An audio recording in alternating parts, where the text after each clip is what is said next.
네, 어제 시진핑 중국 국가주석과 리커창 총리를 잇따라 만난 문재인 대통령이 오늘 오전 한중일 정상회의에 참석했습니다. 네, 잠시 뒤 한일 정상회담도 열립니다. 냉각기가 지속되고 있는 한일 양국 관계 개선의 전환점이 될 수 있을지 주목됩니다. 신범철 아산정책연구원 안보통일센터장, 양기호 성공회대 일본학과 교수 자리하셨습니다. 안녕하십니까? 네, 안녕하세요.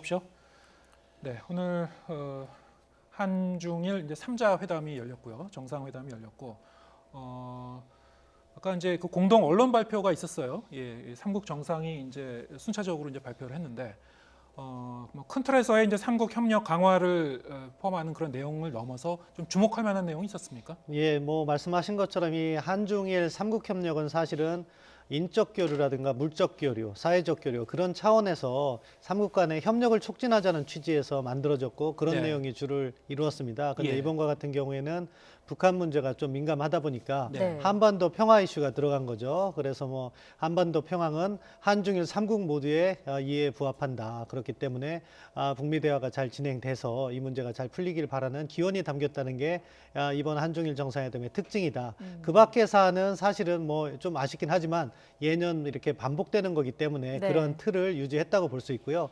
올해 특징이 이렇게 이제 한반도 문제가 들어간 것이 조금 새롭고 또 오히려 강조점이다 이렇게 평가할 수 있겠습니다. 교수님께서는 의미 있게 보신 부분이 있었습니까? 그렇습니다. 이번에는 이제 또 대통령께서도 동북아 한중일 간의 삼국 간 경제 협력을 매우 중시하셨는데요. 네.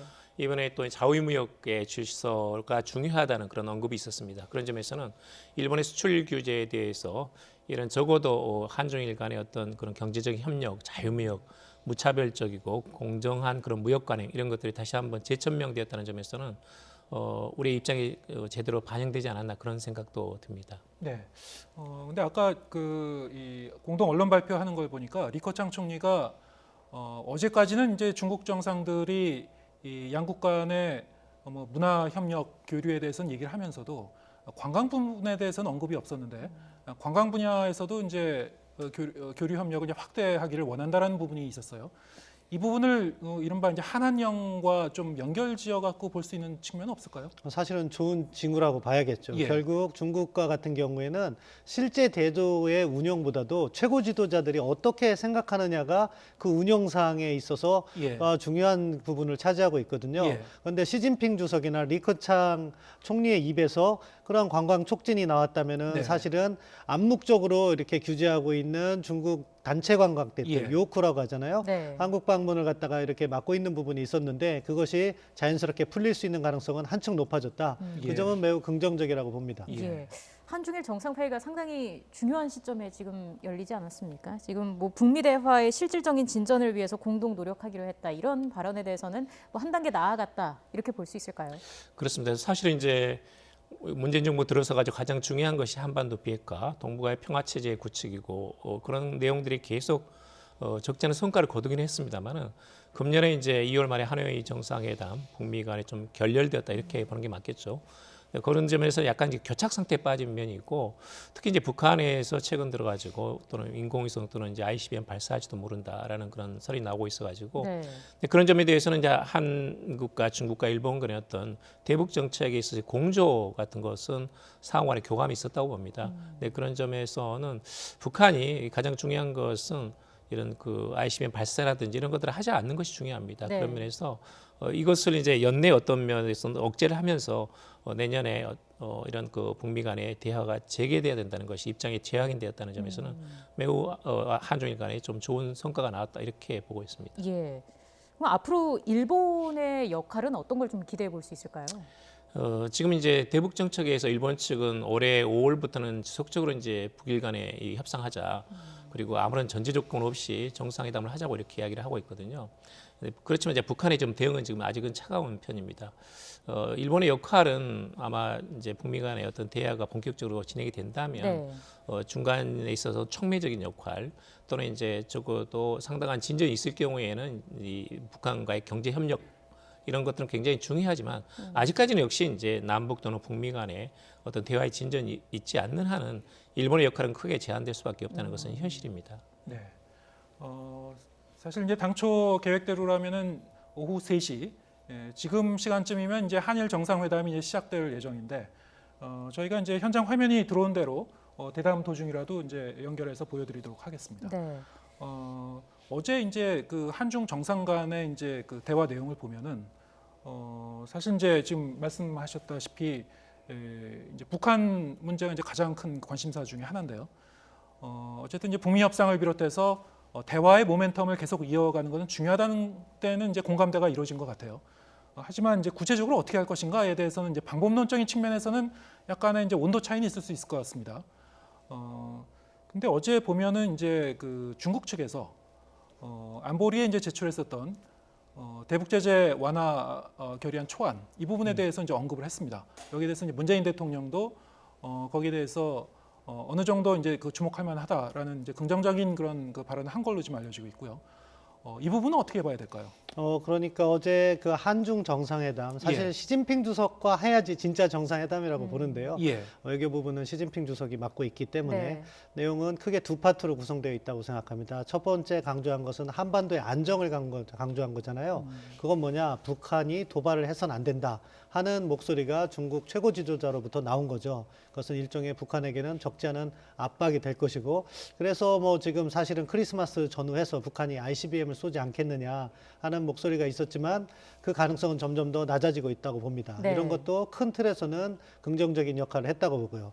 두 번째는 이제 대화 부분인데 거기에는 사실은 우리 정부와 중국 정부와 또 미국 정부와 약간 입장이 다른 게 있어요. 예. 솔직히 말씀드리면 중국과 같은 경우에는 말씀하신 것처럼 제재 완화를 갖다가 선제적으로 북한에게 제안하면서 북한을 대화로 견인할 필요가 있다는 것이고, 네. 그 내용을 보면은 철도 도로 연결 사업이라든가 아니면은 사실은 어제로 다 돌려보냈어야 될 북한 해외 노동자 문제라든가 또는 북한의 섬유 수출 문제, 이것을 제안한 거죠. 그게 핵심입니다. 그렇게 함으로써 북한에게 숨통을 틔워주고 대신에 북한은 대화에 복귀해서 비핵화 조치를 해라. 이것이 이제 중국의 제안인데 우리 정부도 어느 정도 공감은 할 거예요. 하지만 우리 정부는 아직까지는 한미 공조를 중시 여기는 거죠. 예. 미국과 같은 경우에는 북한에게 양보를 해도 북한이 대화에 복귀하는 게 아니라 그것을 갖다가 또 협상 레버리지로 삼아서 미국에 더 많은 양보를 요구한다. 그것이 지금 지난 1년간의 협상의 핵심 내용이었다. 스티브 비건 대표가 지난주에 와서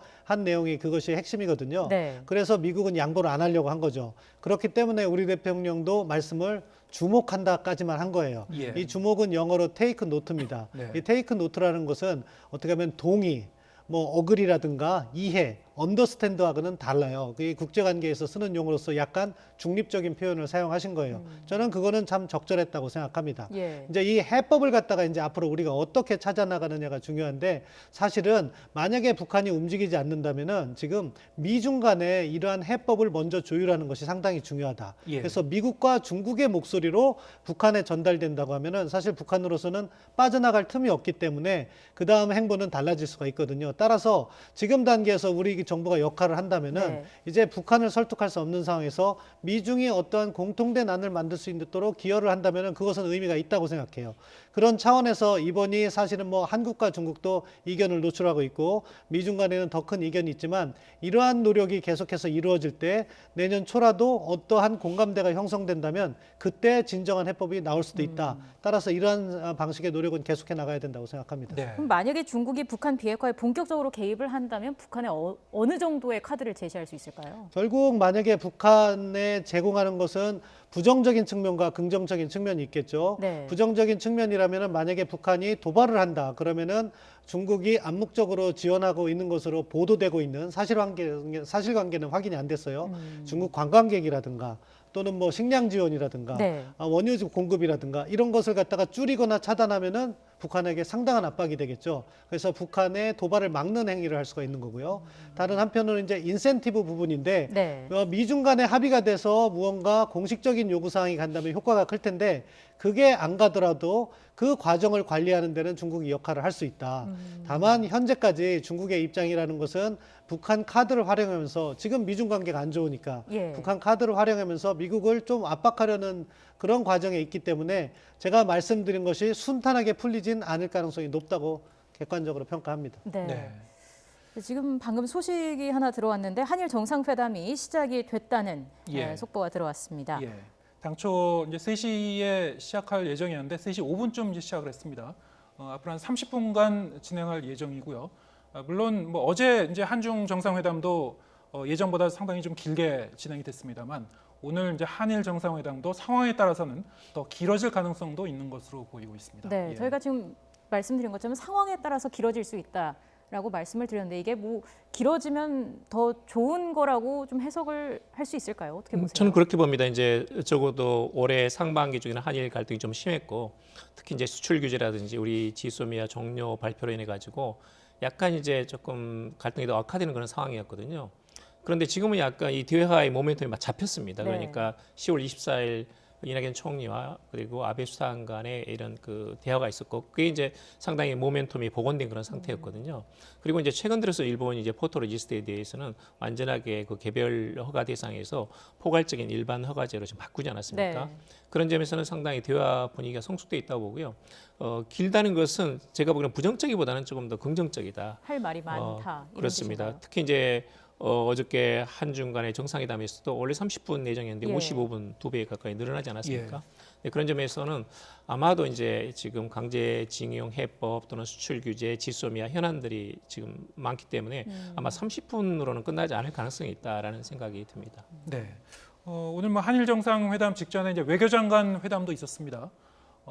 결국 이제 의제 조율을 위해서 만난 것으로 보이는데 이거 자체도 좀 이례적인 건가요? 그렇습니다. 사실 직전에 이렇게 외교장관 회담을 갖는 것은 상당히 이례적이거든요. 그런데 꼭 부정적으로 볼 건 없습니다. 지금 한중일 간에 이런 그 산업 우리 통상자원부 일본의 경제산업성 그리고 일본의 외무성과 한국 외교부 장관급 회담이 지금 지속적으로 있었습니다. 네. 그리고 나서 이제 한중일 정상회담 그리고 한중 또 한일 정상회담이 지금 잇따라 열리고 있거든요. 근데 그런 점에서는 대화가 상당히 지금 활발하다는 점에서는 저는 매우 긍정적으로 봅니다. 단지 이제 막바지에 이르기까지 역시 한일 간의 정상회담의 의제를 아마 조정하지 않았는가. 네. 네, 그런 점에서는 아직까지 이 정상회담에서 완전한 좀 뭐랄까 어떤 성과를 내기까지는 기대하기 어렵지 않을까. 지금 현장에서 상당히 이 밑도는 부분 좀 대화가 진행되지 않을까 그런 생각입니다. 예, 센터장님은 어떻게 예상하세요? 오늘 정상회담. 예, 뭐 사실 너무 많은 기대를 하면 오히려 실망이 더 클 것 같아요. 왜냐하면은 지금 한일 관계라는 것이 한 번에 풀 수 있는 문제가 아니잖아요. 네. 뭐 역사 문제에 있어서 일본은 강제징용 문제를 제기하고 있고 우리 같은 경우에는 지금 일본의 부당한 수출 규제 문제를 제기하고 있고 이것이 풀려야지 사실 한일 관계가 정상화될 수 있는데 네. 서로의 간극이 너무 크다는 거죠. 따라서 저는 개인적으로 이번 한일 정상회담이 이러한 지난 1년간의 한일 갈등에 있어서 출구가 되긴 어렵지만 입구만 돼도 의미가 크다고 생각합니다. 네. 일단 정상 간의 유대를 다시 한번 확인하고 우리가 선의로서 이것을 풀어나가자. 그래서 각자의 이해가 반영될 수 있는 합의를 해나가자. 이 정도만 잘 나오더라도 실무진에서 풀어나가기가 훨씬 쉽거든요. 그렇기 때문에 저는 그러한 입구만 제공한다면은 의미 있는 정상회담이다. 그렇게 평가하고 싶습니다. 네. 애초에 이제 아베 총리가 일본을 떠날 때부터 사실은 이제 이 강제징용 문제를 문제 제기를 할 거라고 이제 예고를 했었어요. 실제로 이제 아베 총리하고 또 스가 요시히데 관방장관이 이제 강제징용 문제 관련해서 이제 대법원의 배상 판결이라든가 한국 측의 대응이 국제법 위반이다. 이런 식으로 이제 거듭 표명을 했습니다. 뭐 이거는 뭐 의도적일 수도 있고요. 예, 이게 어떻게 봐야 되나요? 좀 우리나라를 좀 자극하려고 하는 건지. 예. 뭐 자극이라고도 국내용이라고 생각합니다. 예. 그러니까 아베 정부가 일본 국민, 일본 기업들의 이익을 위해서 지금 예. 한일 정상회담을 한다. 국내용으로 봐야 될 것 같고요. 예. 상대 정상을 만나는데 자극부터 시작한다면 그거는 협상에 임할 준비가 안 돼 있는 거라고 평가하고 네. 싶고요. 예. 그 일본 입장에서는 아무래도 1965년에 청구권 협정이 있고 그 안에 이러한 강제징용 문제가 포함되어 있으니까 그 부분은 합의를 존중하라 이런 이야기를 계속 해온 거죠. 뭐 우리는 이것이 인권법의 발전에 따라서 국제인권규약에 의해서 이렇게 강제징용 문제도 다르게 평가할 수 있다는 법적 근거가 국내법적으로는 있는 거죠. 예. 이제 그렇기 때문에 사실 서로가 생각하는 법적 체계가 다른 거예요. 하나는 국제법적 체계, 하나는 국내법적 체계. 이렇게 충돌이 되는 부분이기 때문에 네. 접점 찾기가 쉽지 않은 부분인데 예. 일본 입장에선 자기 이야기를 하는 거고 우리는 또 우리의 논리가 있으니까 그거를 하면서도 또 함께 풀어갈 수 수 있는 묘안을 만들어내는 것이 중요하고요. 네. 지금 우리 정부의 공식안은 아니지만 문희상안이 논의되고 있는데 예. 이게 저 개인적으로는 의미 있는 안이라고 생각하는데 또 이 피해자들은 만족하지 못하는 안이기 때문에 그 부분을 어떻게 국내적으로 조율해낼 것인가가 관건이라고 생각합니다. 교수님께서도 국내 정치용이라고 생각하시는 건가요? 아니, 그거 이제 신 박사님이 잘 말씀을 하셨는데 조금 더 그 이상입니다. 사실은 이제 일본 정부의 입장은 굉장히 그 일관돼 있고 어떤 면에서 완강한 측면이 있거든요. 그러니까 1965년은 이제 경제 협력 방식이었고 이제 청구권 협정이었는데 거기에는 예를 들면 식민 통치의 어떤 불법성, 합법성은 우리는 불법으로 봤고 일본은 이제 합법으로 봤거든요. 네. 그리고 이제 개인 청구권 문제는 당시 다루지 못했습니다. 그런 것들이 이제 작년 10월에 이제 대법원 판결이 나온 것은 이제 그것은 불법이었고 1910년은 그래서 불법 점거하에서 이루어진 가혹한 노동 착취에 대해서는 정신적인 위자료를 피해자들한테 제공하라는 거거든요. 보상하라는 네. 거거든요. 그러니까 우리 정부는 반드시 상권 분립 상태 하에서 대법원의 판결이 나왔기 때문에 대법원의 판결은 행정부 입법부를 구속하는 겁니다. 그러니까 이것이 만약에 그대로 이행되지 않는다면 이건 말하자면 문제가 있습니다. 그렇기 때문에 우리 정부 입장으로는 반드시 대법원의 판결이 어떤 식으로든 이행돼야 된다는 입장입니다. 그런데 비해서 이제 일본 측은 1965년에 청구권 협정으로 최종적으로 완전히 끝났기 때문에 더 이상은 양보할 수 없다라는 것이고 특히 이제 일본의 경우에는 이제 개인 청구권이 만약에 확인될 경우에는 예를 들면 북한이라든지 중국이라든지 동남아에서 이 피해자들이 또다시 지금까지의 어떤 일본 정부하고 이런 동남아 또는 중국 정부와의 토탈적인 이런 하나의 경제 협력 자금으로 럼섬이라고 합니다만은 포괄적인 자금을 제공한 것 말하자면 국가 대 국가 관계로 전후 처리를 해온 그 전례가 이제 일종의 깨져나가게 되는 네. 셈이거든요. 근데 그런 점에서는 개인 청구권이 만약에 확인되고 아시아 각국에서 확인되게 되면 일본 외교로서는 상당히 이제 감당하기 어려운 그런 사태가 되는 거죠. 근데 그런 점에서는 이제 양보할 수가 없다라는 것이고 이것은 이제 일본 내에서 어떤 여야당이라든지 또는 이제 그 어떤 매스컴의 진보 보수를 떠나서 거의 일관된 입장이고 일본 국민들도 상당히 이제 지지하고 있는 것은 사실이거든요. 그런데 사실 이제 그 말이 일본 정부의 저는 입장은 이해는 하지만 일본 내에서도 일본 최고재판소 포함해가지고 개인 청구권을 허용하고 보상이 이루어진 사례가 있습니다. 예. 그렇기 때문에 이것을 한국식에 적용하면 되는 겁니다. 우리 국내법에 따라서 일본 기업들이 이행하면 되는 거예요. 그런데 이제 일본 정부는 완강하게 이 부분을 지금 강조를 하고 있기 때문에 네. 신 교수님 말씀하신 국내 포퓰리즘 또는 국내 정치 이용하는 문제도 분명히 있지만 또 일본 외교의 어떤 원칙 같은 것도 있고 근데 그런 것들이 이제 말하자면 청구권 협정하고 이제 갈등이 벌어지는 상충되는 그 지점이 와 있는 거죠. 근데 그런 면에서는 국내 사법부의 판결을 존중하면서 어떻게 우리 정부도 이제 청구권 협정의 한쪽의 당사자이기 때문에 네. 이것을 양국 정부 간에 풀어나갈 것인가 하는 것이 이제 중요한 숙제입니다. 근데 문제는 뭐냐면 여러 가지 안이 나오고 있는데 지금 이 문제를 풀만한 묘책이 별로 없습니다. 근데 그런 점에서는 오늘 정상회담에서 조금 더 솔직한 대화를 통해 가지고 대국적인 차원에서 이 문제를 풀어나가자는 정도의 어떤 그 공감대만 형성돼도 저는 이번 정상회담 결과가 그렇게 나쁘지 않다. 평가할 만한 데가 있다 이렇게 좀 보고 싶습니다. 예. 조금 더 이제 지켜봐야겠습니다만. 네, 사실 이제 한일 갈등이 이제 격화되기 시작한 게 여름부터 일본 측에서 이제 일방적으로 이제 수출 규제 조치를 이제 가하면서 지금 격화가 된 그 셈인데 이 수출 규제 문제도 뭐 이제 강제징용 문제하고 이제 계속 맞물려 있으니까요.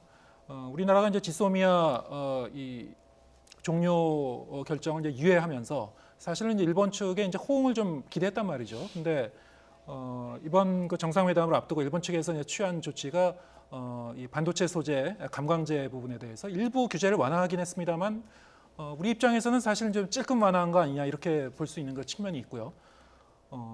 뭐 온전한 그 수출 규제 완화로 이어지기까지는 상당히 좀 시간이 걸릴 것으로 봐야 되겠죠. 어떻게 전망하십니까? 예, 뭐 말씀하신 것처럼 또 우리 교수님 말씀하신 것처럼 일본은 강제징용 문제하고 수출 규제 문제하고 같은 그렇게 맥락에서 보거든요. 동전의 양면처럼. 따라서 강제징용의 해법이 구해지기 전까지는 일방적으로 철회할 가능성은 현실적으로 낮다고 평가합니다. 뭐 일본이 잘하고 있느냐 잘못하고 있느냐 당연히 우리 시각에서는 잘못하고 부당한 규제인데 네. 그들의 접근 방법이 그렇기 때문에 그것을 이것을 갖다가 우리가 조기에 해제하기는 쉽지 않다. 이런 문제의식을 가지고 가야 되는 거고요.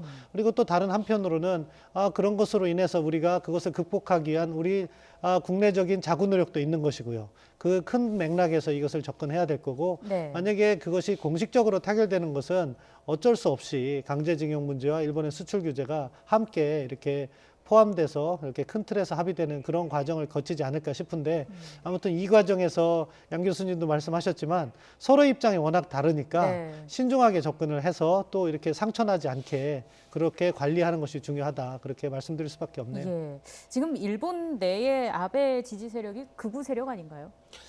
지금 이제 물론 이제 아베 수상은 이제 약간 보수적인 예. 우파들을 동원해 가지고 정권에 잡은 것도 사실이고 특히 예를 들면 이제 북한의 납치자 문제를 가지고 자민당의 어떤 지지도를 계속 높여나가면서 총선에서 서너 차례 이상 압승한 것도 사실이거든요.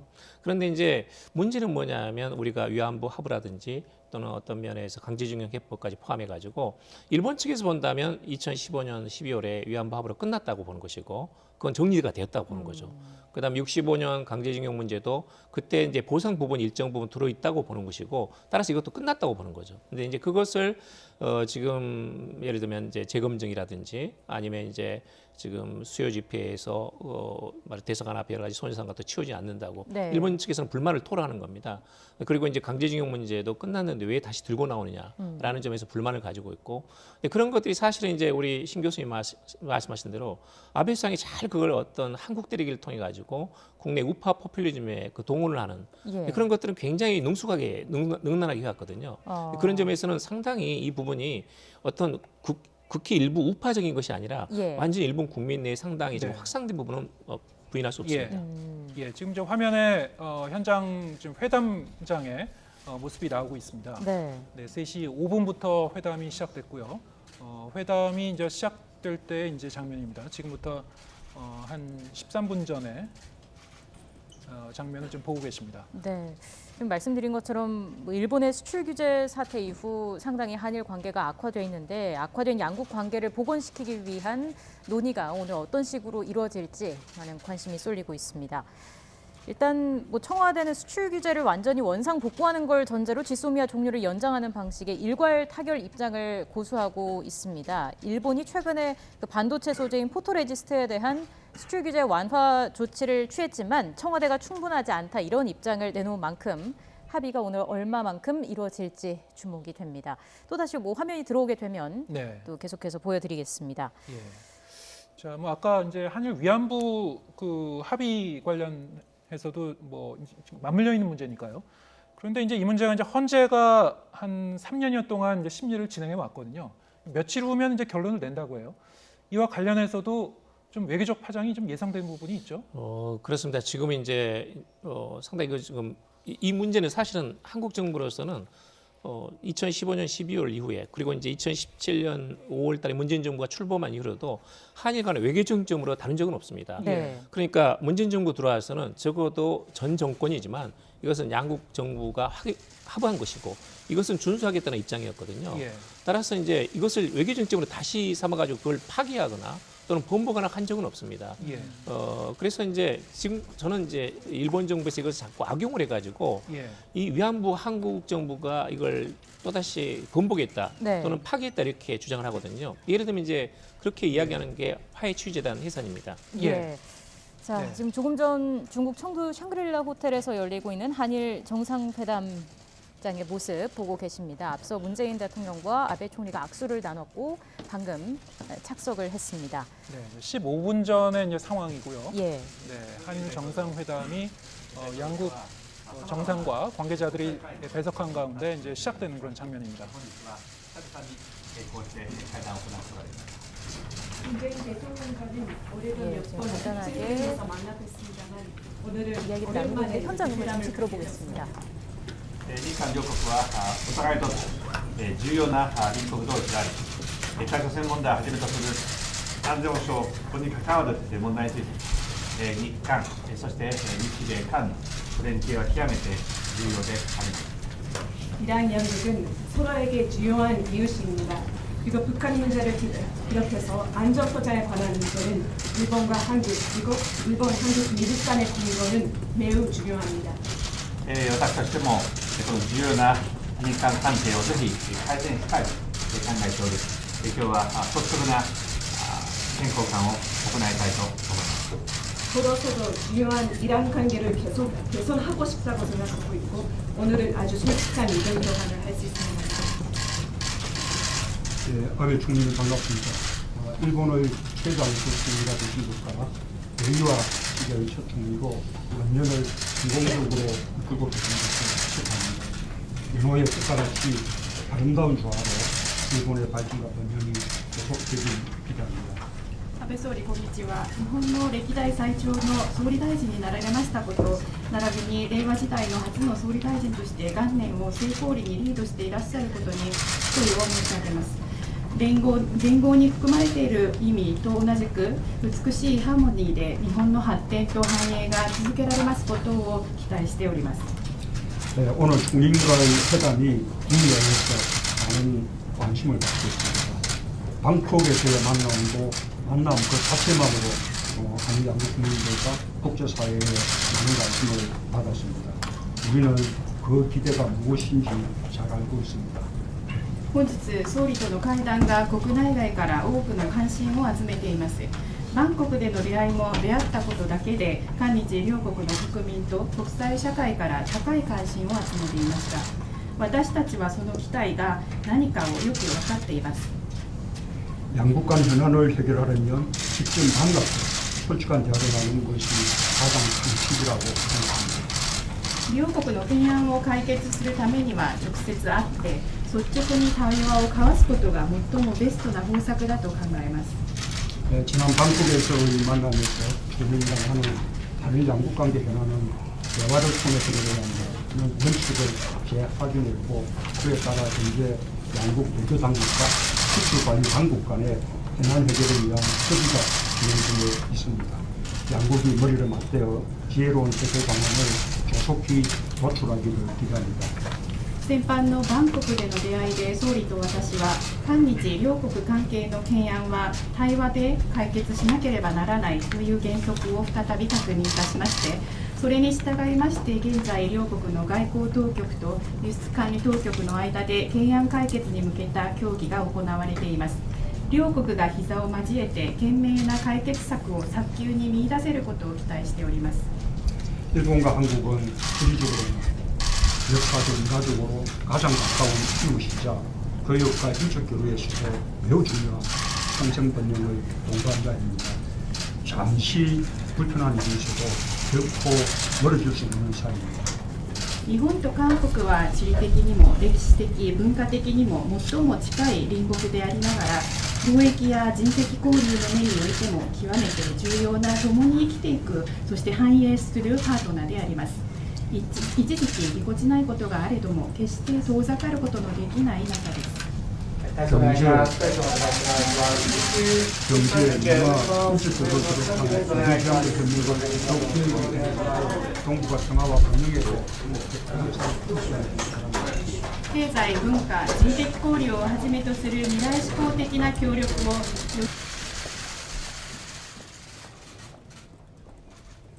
네, 앞서 열렸던 문재인 대통령과 아베 총리가 만나는 장면 지금 다시 한번 보여드리고 있습니다.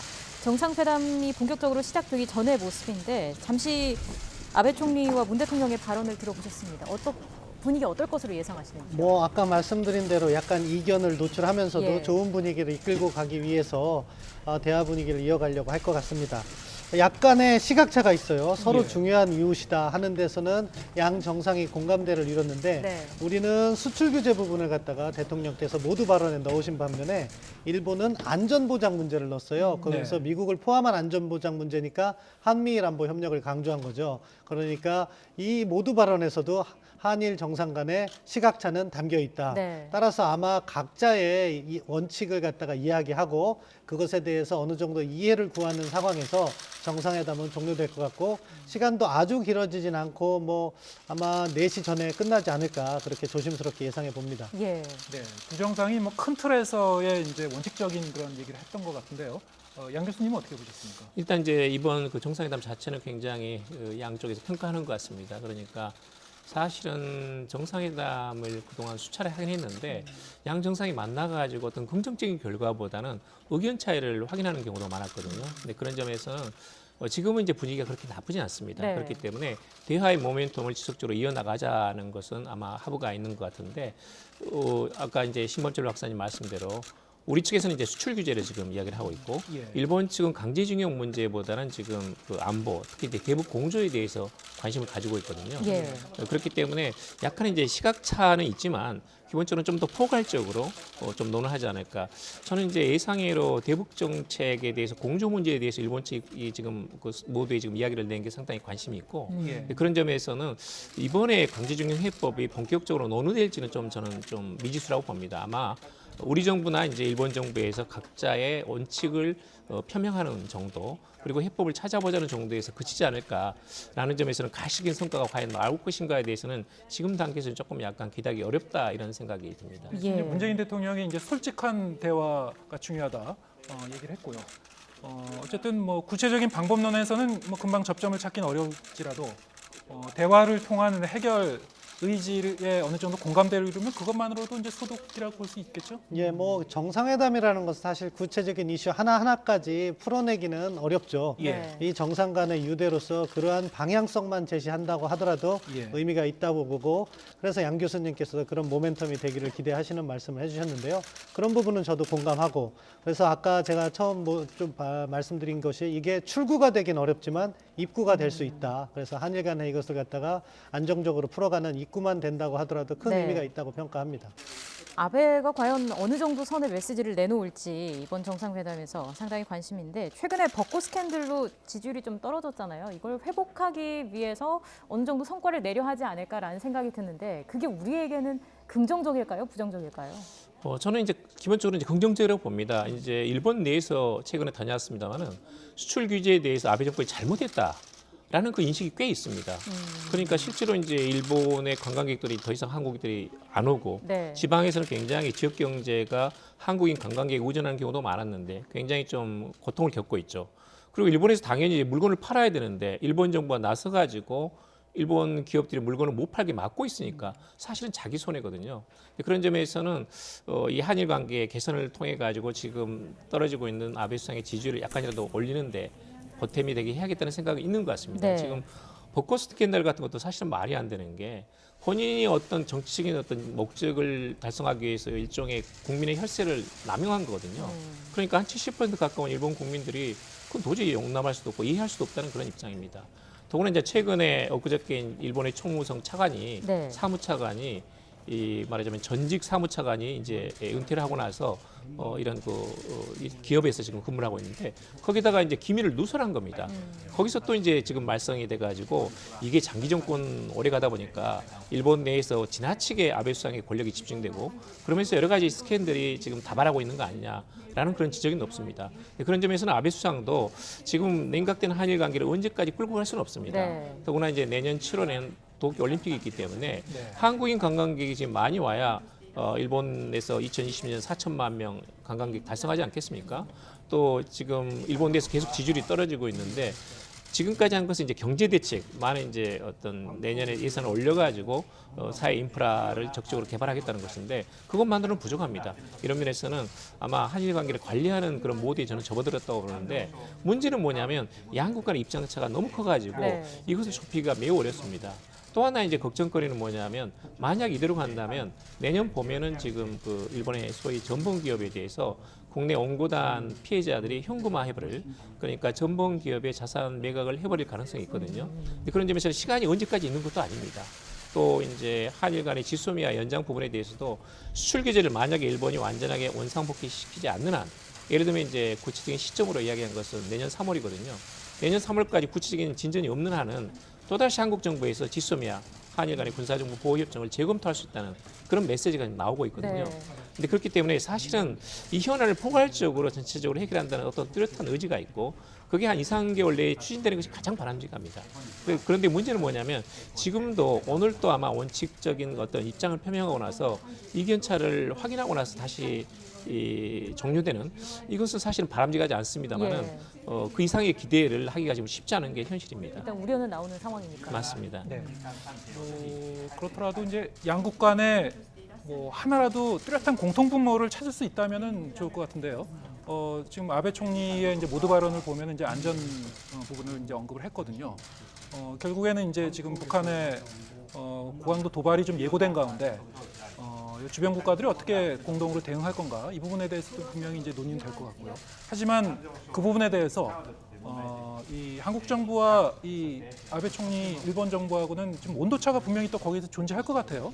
이 부분은 좀 어떻게 그렇죠. 접점을 찾을 수 있을까요? 일본과 같은 경우에는 북한의 도발을 강조하는 것이고 그 예. 도발에 대응하는 한미일 안보 협력을 강조하는 거잖아요. 예. 근데 우리 정부는 뭐 한미 동맹 차원에서 그런 부분을 이렇게 공감하면서도 사실 내심으로는 북한 문제는 대화를 강조하고 있잖아요. 예. 그렇기 때문에 전적으로 한일 간에 북한 문제에 대해서 100% 공감대가 형성되었느냐 하면은 저는 빈틈이 있다고 생각합니다. 예. 그러니까 그 부분도 이제 우리가 채워나가는 노력이 필요한 거죠. 네.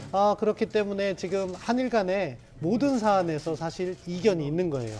그런데 말씀드린 것처럼 이게 근본적인 전략의 차이이기 때문에 쉽게 풀어가기 어려운 부분이 있는 거고 그렇기 때문에 그 모든 것을 조율해 나가는 첫 출발점이 되면 된다 그렇게 예. 보고요. 이 문제를 뭐 이렇게 풀려고 하면은 사실 우리 정부가 강제징용 문제를 어떻게 풀어나가야겠다는 기본적인 안이 있어야 되는데 문희상안이라고 해서 사실은 이건 정부는 아니에요.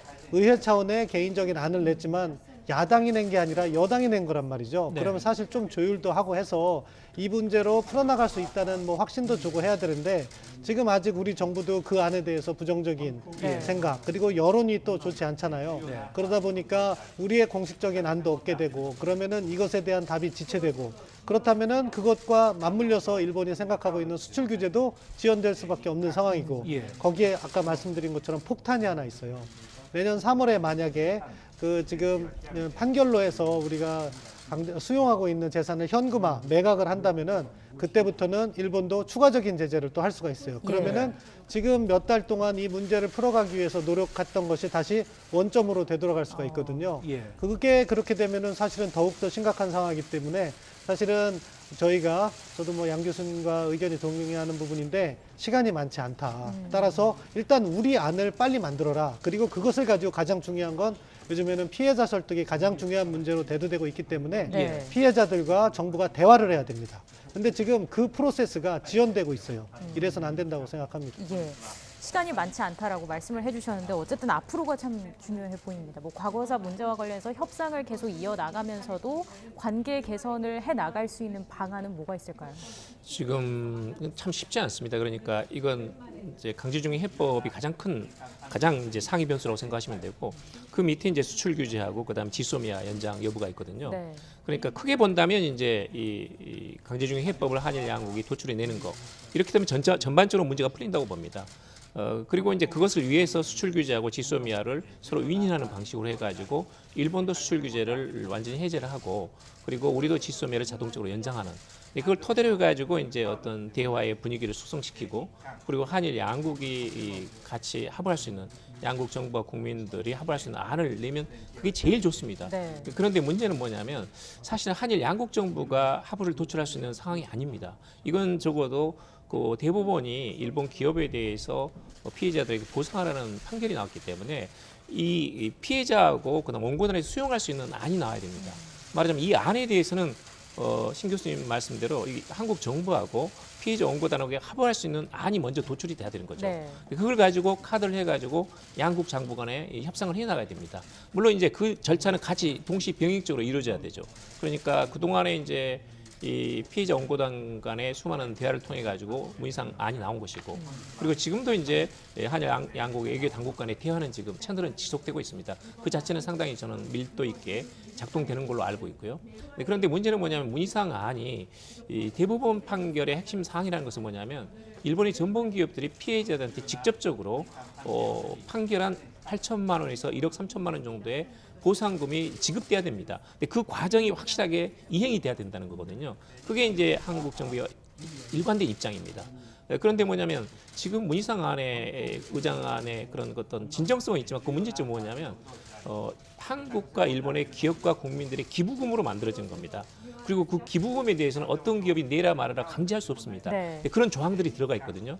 그렇게 될 경우에는 일본의 전범 기업, 예를 들면 뭐 일본제철, 미쓰비시, 그다음에 후지코시 이런 기업들이 다 빠질 수가 있거든요. 그러니까 이제 무효가 되는 겁니다. 네. 근데 그 점에 대해서 굉장히 이제 청와대가 우려하고 있는 것이고 그런 점에서 피해자들이 지금 반발하고 있고 그래서 이 자체가 상당히 쉽지 않습니다. 예. 뭐 한일 양국 다 지금 만만치 않은 이제 과제를 안고 있는데요. 오늘 이제 한일 정상회담에 대해서는 오늘 조금 뒤에 이제 또 양국이 이제 브리핑이 있을 걸로 보이고요. 브리핑 내용이 들어온 대로 저희 뉴스에서 또 전해드리도록 하겠습니다. 네, 신범철 아산정책연구원 안보통일센터장 그리고 양기호 성공회대 일본학과 교수와 함께 얘기 나눠봤습니다. 고맙습니다. 고맙습니다. 감사합니다.